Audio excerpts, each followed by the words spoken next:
Mettle Cavalcade. In the time of Adam Plague, when all men died, there was a boy who lived in the Grey Waste. His name was Aram.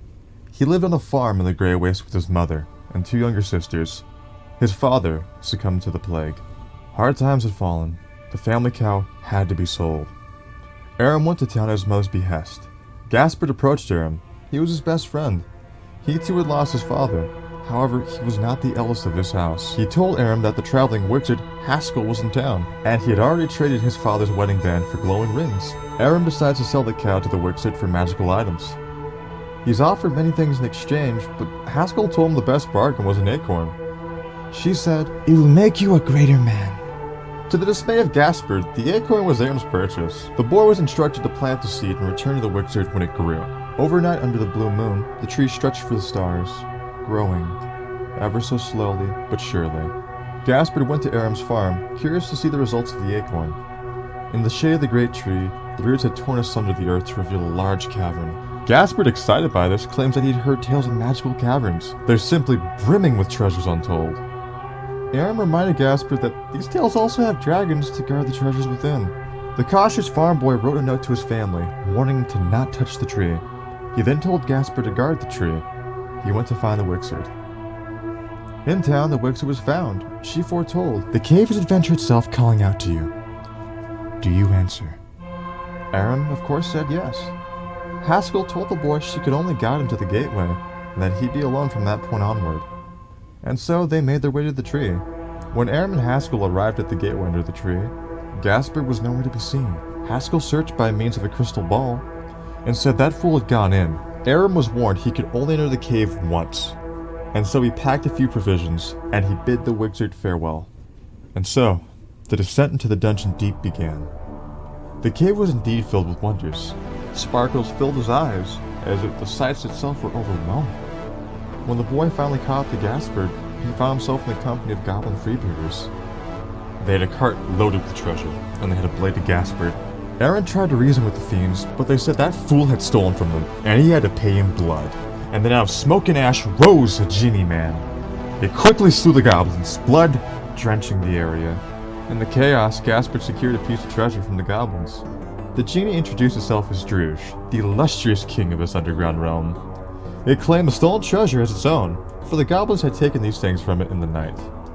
Aram and Gaspard were invited to a feast in their honor at the castle of Druge. Dull servants of Druge appeared and took back the cart of stolen treasure. On the way back to his home, Druge said that it was once a gambler. It was tricked by a cruel mage to become a dark servant. It escaped, but it could never become human again. Furthermore, it told the boys that its wife was also missing, and if they would accept, it would be honored if they'd aid in her rescue on the morrow. At the keep, the heroes were entertained and fed. They were invited to stay the night, and so they decided to stay the night and help the genie when asked.